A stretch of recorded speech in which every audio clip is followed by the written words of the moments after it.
In the first video, we saw how the two issues facing the church today are how Christians should respond to the sexual revolution and the presence of religions in the world today, what we do with our bodies and what we do with our spirits. And in this video here is about to study and guide you forward in how to see that Paul deals with these things, and he does it in a very important way. He starts with our baptism, and he starts by uniting the church around the death of Jesus on the cross. He talks in detail about this right at the beginning in chapters 1 and 2, and then really that leads right the way through to the end, where in chapter 15 he talks about the resurrection and the new bodies we will have, and he answers these two issues in the middle section, which we'll look at in the next two videos, in terms of this development and process. So the purpose of today is to go right back to the beginning and to study how Paul addresses these issues right in the beginning in chapters 1 and 2. So obviously the first thing to do is to read those chapters. When I was training to be ordained, I heard the Methodist missionary Bishop Leslie Newbigin say that in a world that seems to get stranger as you get older, the one thing that makes more and more sense is the death of Jesus on the cross. Paul makes this point in chapters 1 and 2. Read and think about how and why the death of Jesus on the cross is the wisest thing that has ever happened. The young Corinthian church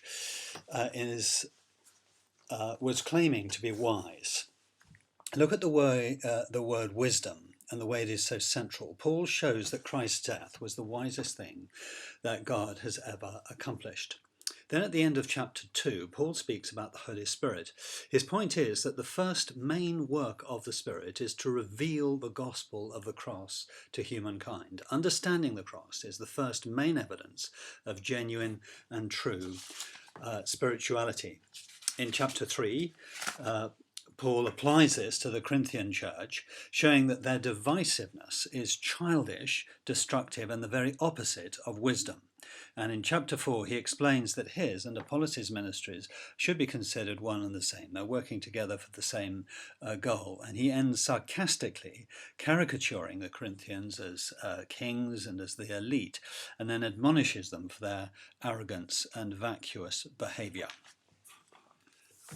In chapter 15, Paul brings all the issues of the letter together in an astonishing celebration of the future resurrection, which has already been demonstrated in history by Christ's own resurrection, a sort of first fruits of what is about to come and what will happen to us all who believe in him one day. This is the goal to which all of history is moving, and to which our lives must be modelled. In the first part of chapter 15, Paul lists the resurrection appearances of Jesus. There are sort of official sightings of Jesus. Paul then rounds on those at Corinth who say there is no resurrection, describes them as being completely stupid. And then describes Christ's program of applying the victory of the resurrection to all of creation in the verses 20 to 28. From verse 35 onwards, in one of the most thrilling passages in the New Testament, Paul describes the resurrection body and what will happen when the Lord returns. The warning is in verse 50. There must be holiness in place of sin.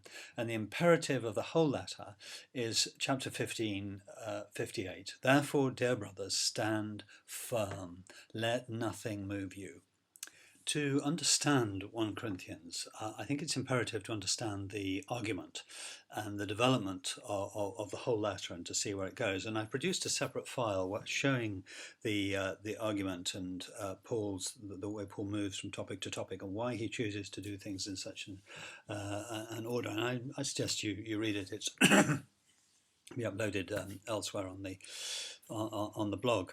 We will study the sections of the book in the next 2 weeks, which cover these specific areas. But my suggestion at this stage is to look at the beginning and the end, and to see the statement of the gospel, to see the cross and the resurrection, and to understand what's going on. Read chapter 1, verse 10 to chapter